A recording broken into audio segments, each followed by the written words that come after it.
this isn't, a nice option for a few clergy and dialogue or for religious studies departments. It's our neighbor. It's our community. And increasingly, it's the world situation. I have the joy of teaching seminarians, teaching present and future pastors, and I remind them that the world is across the street, not just across the globe. And so I'm looking forward with you to discovering some things together. We're going to offer 5 shared values and 5 shared virtues needed for cooperation. And so with the diasporan communities in our neighborhood, with heterogeneity, not homogeneity, being the new normal, this urgency of interfaith cooperation is important. Have you already heard the word thriving or flourishing at least once here at Acton? Well, it's my conviction that we want each person we meet to flourish in all 5 dimensions of life, and we want them contributing to all of the domains of society. People are dimensional. They're spiritual. They're emotional. They're relational. People have vocational power. And then they are occupied or operational as they participate in the economy. So we want people to flourish in every dimension of life, and then they participate in different domains, don't they? Depending on their interests, proclivities, passions, daily work. And so interfaith cooperation, again, is more than not being at each other's throats on social media. It becomes a real issue for the flourishing of our communities. So what we'll be looking at are some shared values and some agreement on seeking the truth of a matter. Some axioms, you might say, that will help us really get at what this cooperation can be. So let's jump right in to the first one. And this may surprise you, but I think it's vital for our future. The first value underneath every other value needs to be freedom of conscience. I have the honor of being a regional signatory of a document called the Williamsburg Charter from 1988. And I want to just read to you, I know it's on the screen, but I'd like to read to you these words that were signed by people of every culture and political persuasion. And so, and again, I don't make myself of particular importance, but I had a chance to be part of some administration and be invited to be a signatory. But people from around the world, from every tradition, affirm this, that religious liberty, freedom of conscience, is a precious, fundamental, and inalienable right. A society is only as just and free as it is respectful of this right for its smallest minorities and least popular communities. Religious liberty is founded on the inviolable dignity of the person. It is not based on science or social usefulness. It's not dependent on the shifting moods of majorities or governments. Now, by the way, we would think, yes. Is everybody okay with freedom of conscience? Can I get a nod out of the... But you'd be surprised that it's not always an agreed upon value in every place or in every perspective. And so freedom of conscience, a starting point. Now there's enormous pressure for compromise from religious and secular extremists. My own government in Colorado wants to dictate what people have to put on their cakes that they bake or in their graphic arts. There are some radical religious parties around the world that repudiate liberty of conscience and speech. In fact, if you dare to criticize a particular perspective, you're the intolerant one. In Silicon Valley, which is in the Bay Area of California, where so much technology has been developed, I asked a religious leader of another tradition, wouldn't you like to help me create a world where people can go back and forth between our communities with no fear? Where conversion doesn't become alienation. And here's what he said. In the middle of high-tech California, I want to create that world, but I have to be careful what I say. I want to create that world, but I have to be careful what I say. So what matters to us today is embracing pluralistic liberty and yet protecting cultural, philosophical, and religious minorities, and allowing conversionist religions to be conversionist and have those conversions be voluntary. So freedom of conscience, first value. Number two, mutual respect for each person. I am astounded that every day I meet new divine image bearers. Life is the most precious of all treasures, Deshonian says. One day of life is more valuable than all the treasures of the major world systems. The differences between people need not act as barriers that wound, harm, and drive us apart. These very differences among cultures and civilizations should be valued as manifestations of the richness of our shared creativity. We hear these words and we go, yes, how beautiful, and then we face the warfare every day on social media. Then we face the challenges of assumptions and how people react to things around us. You know, the global world that we're in opens up new avenues of mutual appreciation, economic opportunity. But what can be lost is legitimate group identity. How do high-tech entrepreneurs in Nairobi relate to their rural tribal elders? In the West, individuality has devolved often into narcissism and solipsism, with each person inventing not only their identity, but an entire universe.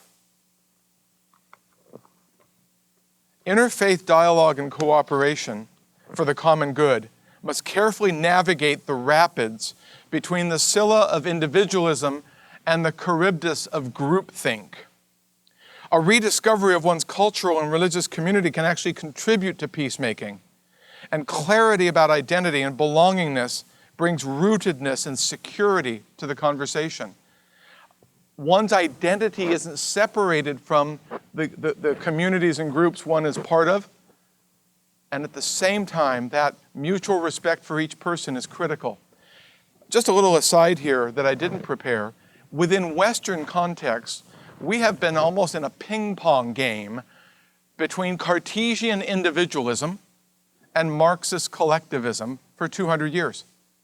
And please, again, I'm not trying to oversimplify Descartes or Marx, but you look at the impulses of the community or the collective versus the individual, and you discover that in the richness of our shared values is a way to affirm individuality and affirm group identity or multiple group identities. And we have to navigate that well and navigate mutual respect. Number three is the integrity of each worldview. Now, I'm actually put a quote up that someone transcribed of a presentation I made at Apple Computer 11 years ago. And I was part of for several years, I was part of interfaith dialogues, and you'll appreciate this. They advertised it as a rabbi, an imam, an atheist, and a minister walk into the piano bar. But we actually did these talks in the room where they put Steve Jobs' grand piano. And we did lunchtime talks together on everything from free will to economics to the environment to the flourishing of the human person. And as I did these talks, here's just something that I brought to every one of them. We share much in common today, a sense of wonder, a commitment to love and respect, a desire for a better world. But please do not insult our traditions or homogenize our deepest convictions with such platitudes as we all worship the same God.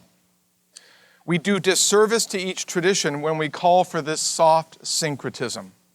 Buddhist and Hindu neighbors see the world differently from monotheists and secular thinkers. The monotheistic faiths differ as both Christianity and Islam desire converts from other faiths. Let's respect the differences. And by the way, when I shared this, the imam behind me went, amen.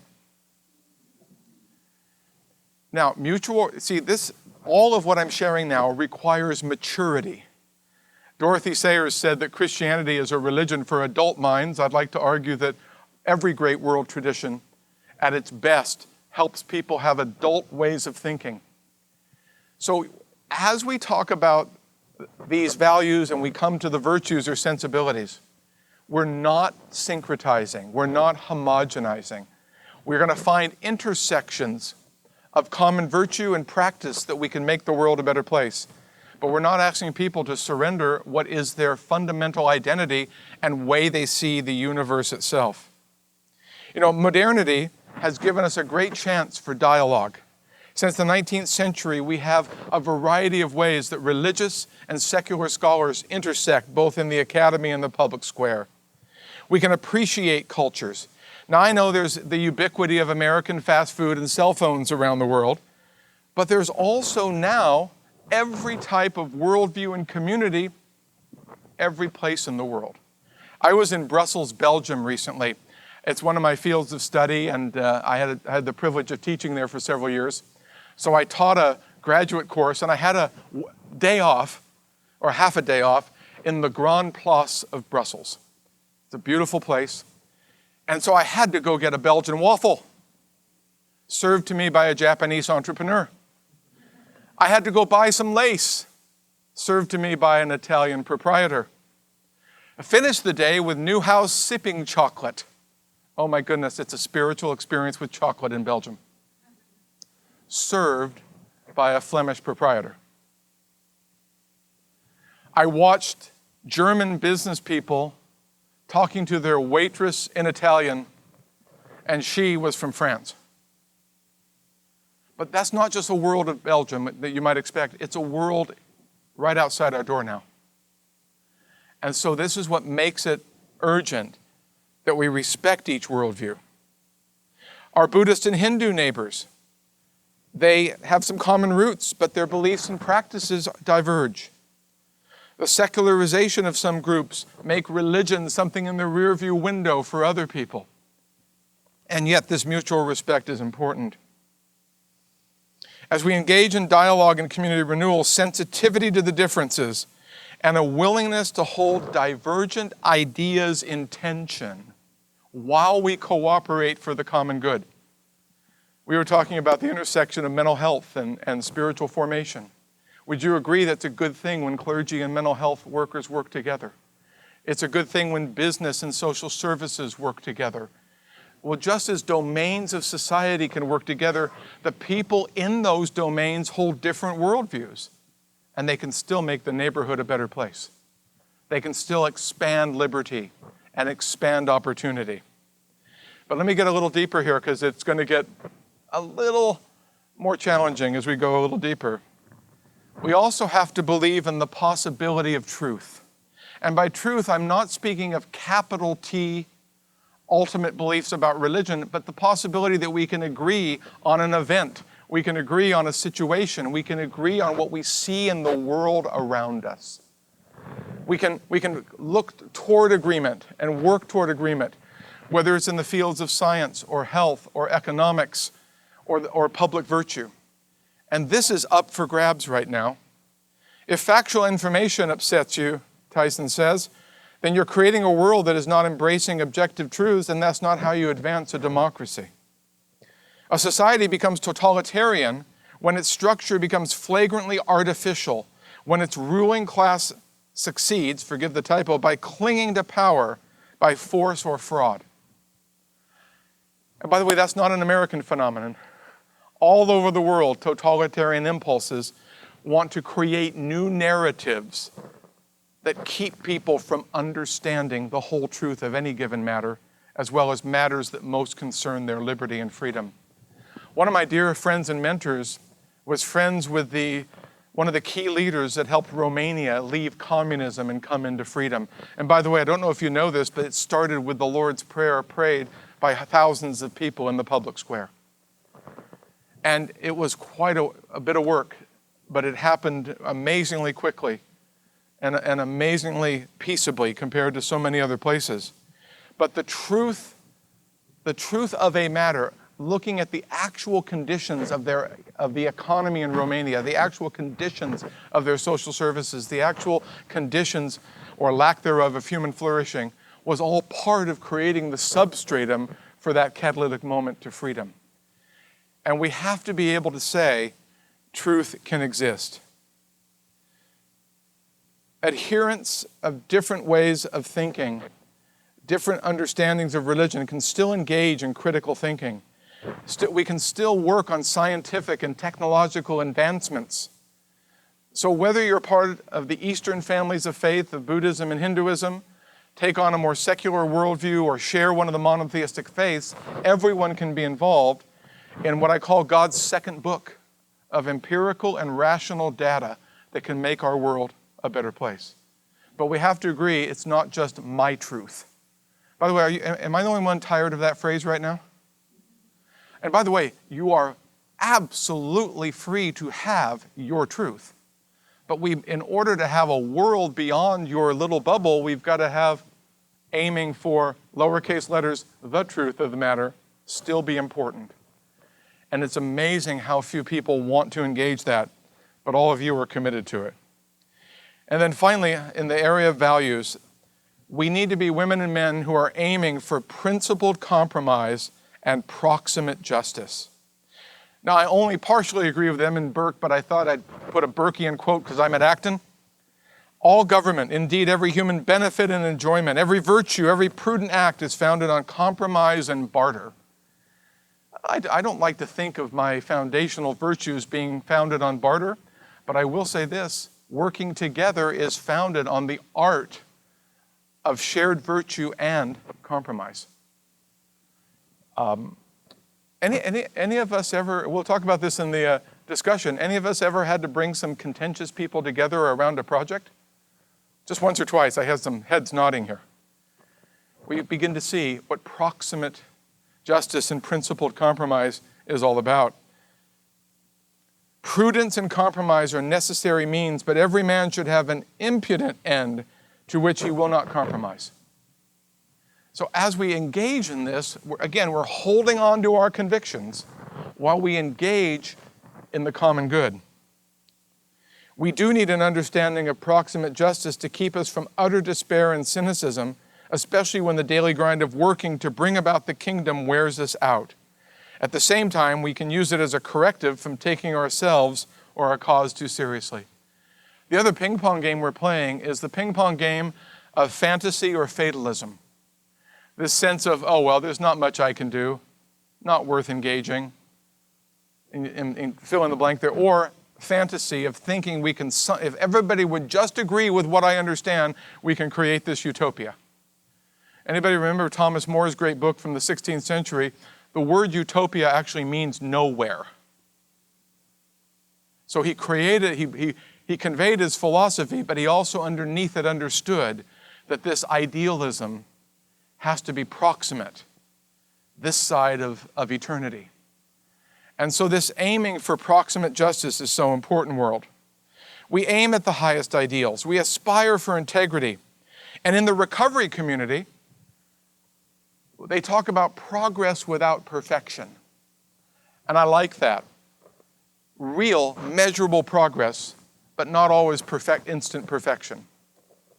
And what do you say we start celebrating some progress these days instead of whining about imperfection? Well, that works for the individual in recovery and on a journey of wholeness. It also works for a community as we go forward. Let me give you some examples of this so it's not just an abstract thing. I want to just give you some concrete examples of what people of all faiths or none with these values might do. They might work on better budgeting and better efficiencies in all levels of government. That's a proximate justice and a good stewardship that I think most could agree on. Or transparency in our public affairs. Protecting the vulnerable from conception to coronation. Caring for the most vulnerable would be something that could be shared. Improving access to economic opportunities and educational pathways. Who can argue with opportunity and education? By the way, some people will find a way, won't they? But this principled compromise and proximate justice gives us a chance to cooperate. Increasing social mobility for all classes and cultures. These are the values, or at least 5 of the values I've been discovering. And now I want to shift for a few minutes into the sensibilities, the virtues. You know, values are sort of starting points, but sensibilities are what we bring to the conversation. Am I the only one that's come to a conversation already knowing the answer and just waiting for people to agree with me? Sure. By the way, you know my last name, don't you? You're all being self-taught today. So I know the answer.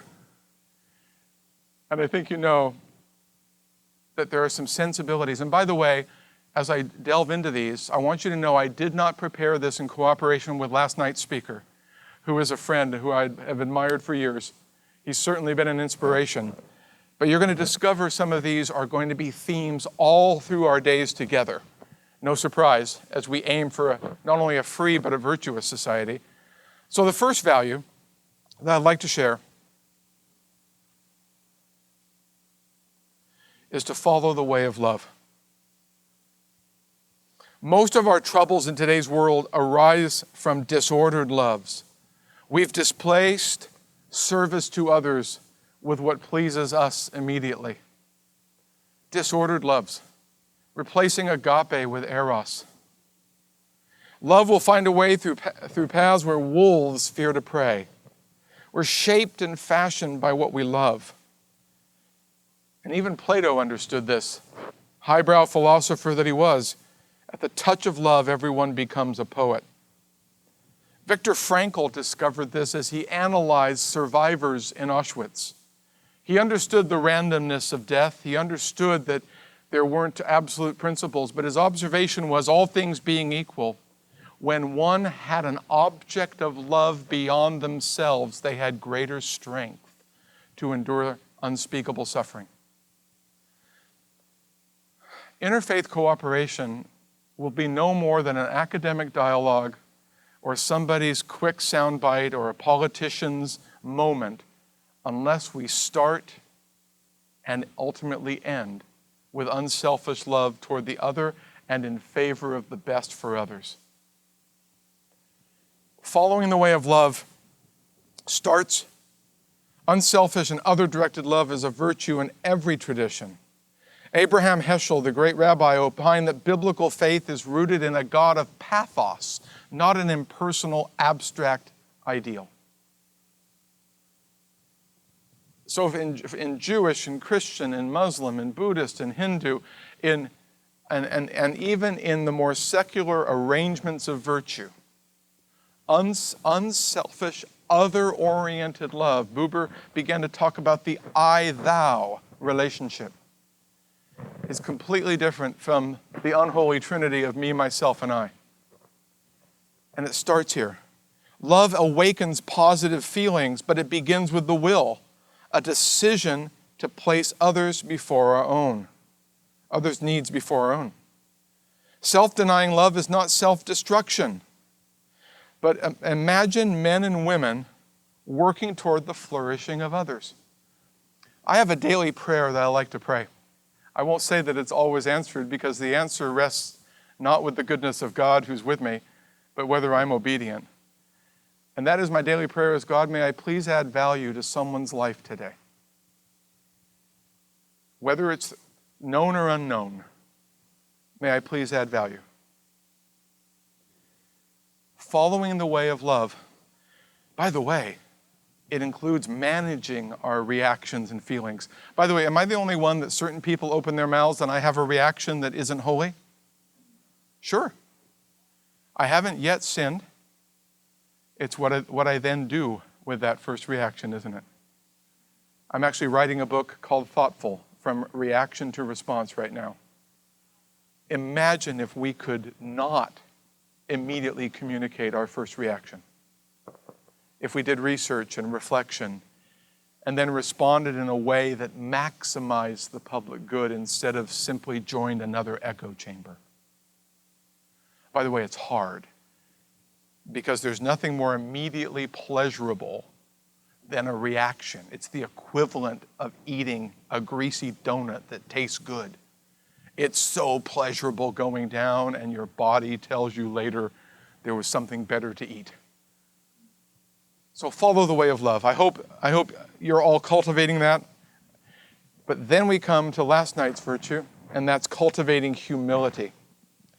Humility arises from the concomitant contemplation of the divine and our true state at the same time.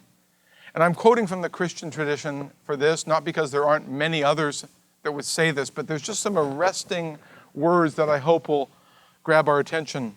For the Son of Man did not come to be served, but to serve and give his life as a ransom for many. Humility is not thinking less of yourself, it's thinking of yourself less. And I like Cornelius Plantinga here. A humble person is more likely to be self-confident. A person with real humility knows how much they are loved. Think of our dialogues. Think of our cooperation across classes, cultures, vocations, religions. Think about people that come with a disposition that first regards others well and that has a listening ear. We've all met those people and been humbled and indulged. We've also met the person who knows it all and sort of endures the dialogue. They simply want a badge of honor for getting along with other people. Humility takes time. I used to joke with my last name that I wrote the book called Humility and How I Achieved It. But humility comes out of rightly ordered love. It disarms conflicts. It plants seeds of cooperation. It confronts fortresses of misguided ambition, intolerance, and power-seeking. St. James and St. Peter both say that humility is the precondition to resisting evil. By the way, when you're being assailed and your disposition is humility, your assailant will say, you've done this and said this, and the humble person will say, wow, I think I did make some mistakes there. Thank you for pointing that out. No, I didn't make that mistake, but I can understand. And suddenly you've disarmed the whole conflict without violating your own integrity or hating yourself. The book of Proverbs says humility comes before honor. And again, this is not a natural virtue in some cultures, but it's one that needs to be cultivated. It's an inward disposition and an outward discipline. We commit ahead of time to rejecting personal insults and embracing common grace. Let me make this really practical. I'm asked all the time as a professor, what do you think of this person? You ever get that question? What do you think of this? And I always say, no, show me the article or the book or the speech. I can't tell you about a person I don't know. I can only tell you about what they've said, which, by the way, critical thinking is a good thing, as we'll see in just a minute. So people will ask me about popular figures, about politicians, religious leaders, and I never answer, except to say, show me what I can evaluate, and we together will learn or unlearn where we need to.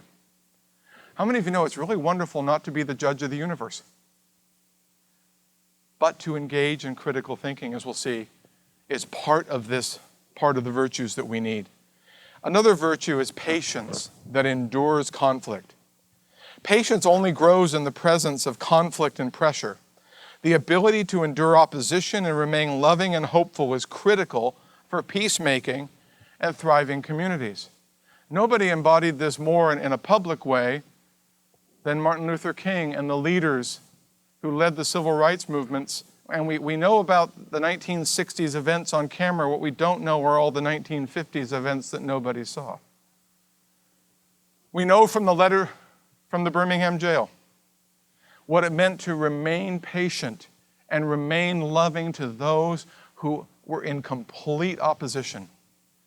And by the way, the patience is only cultivated when the opposite's present. Have you ever noticed that for most virtues? That they arise from the temptation to the opposite. And so as Christians, we might think of various fruit of the Spirit or various virtues, and you realize they only arise in real life. You can't have an ecstatic experience and get a virtue. By the way, I love ecstatic experiences, in case you wonder.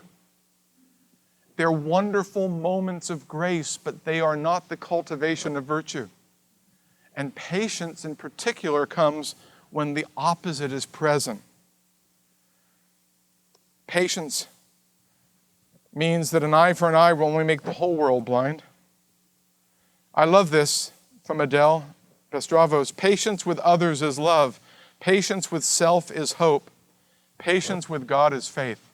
And I don't mean to be disrespectful to the Almighty God, but all through the Holy Scriptures of every faith, are impatient people saying, "How long, O God? When are you going to take care of this?" By the way, have you ever asked that question? Okay, I'm ready for an answer. Or, would you go ahead and zap that particular person, please? So faith is trusting that God's at work while we wait for resolution. And by the way, a great reference for you to look up a little bit later, if you just need encouragement, is the book of Habakkuk in the Hebrew Scriptures. God, there's no justice in the world. Oh, don't worry, I'll send the Babylonians. Oh, that's not what I had in mind, God. Oh, don't worry, I'll take care of them too. Well, what do I do in the meantime?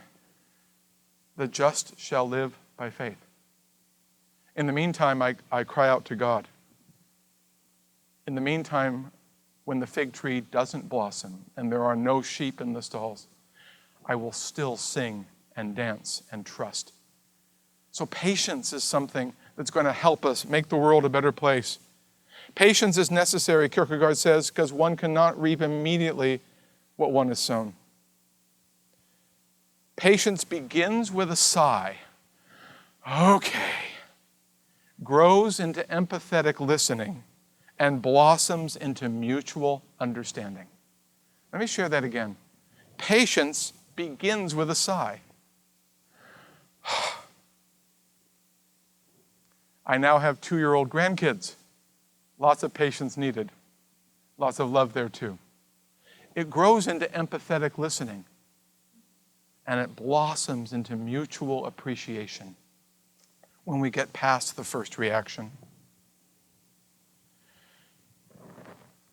What a wonderful virtue to cultivate, and what a challenging one as well. I'm going to take a little bit of time on this next one because it's becoming a lost art in our subjective world of reaction, and that's another virtue is engaging in critical thinking. Critical thinking, let me say it right off the bat, is not the same thing as having a critical disposition toward people.